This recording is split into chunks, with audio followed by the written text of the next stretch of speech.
is Thomas Losselmeyer. The Panamerican Peaks, that was really my adventure of a lifetime. I cycled the Pan-American Highway up from Alaska across North, Central and South America down to Patagonia, and I climbed the highest mountain peak of every country along the way, hence Panamerican Peaks. During the journey, I wrote the occasional blog post on my website, took literally thousands of photos, and maybe 100 video clips or so. While it is obviously difficult to convey the vast range of experiences and emotions of such a journey in a book form, let me show you what I've done on the iPad to bring you the Pan-American Peaks experience. The Pan-American Peaks ebook can be read with the iBook's book reader, which is pre-installed on every iPad. You just open the icon on your bookshelf and you get to the table of contents, which here is organized by the elements of nature that I encountered on this adventure, such as ice and heat and wind and rain and so on. Simply tap on any one of those chapter headers and start reading. You see there are pictures in the text, and like with all ebook readers, you can very easily change the font size,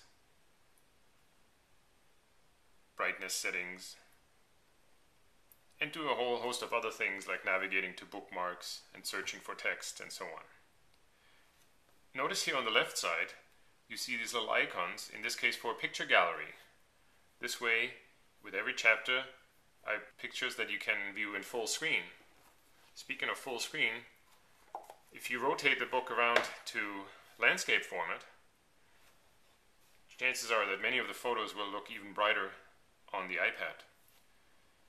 You close out of this element through a pinch gesture, and notice how you're back in reading mode. However, in landscape mode, now you have a two-column layout.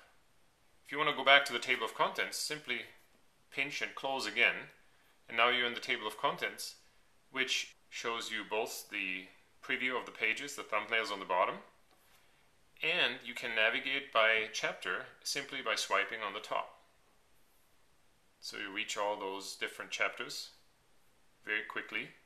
Some of the chapters will have videos embedded in them, such as this one. You can start and watch these videos right from within the ebook.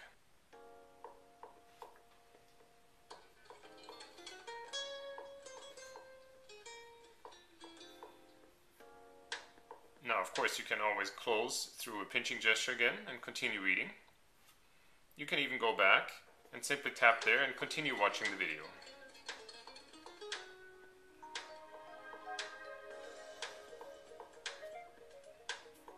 Now let's go back to the table of contents and navigate the content of this book.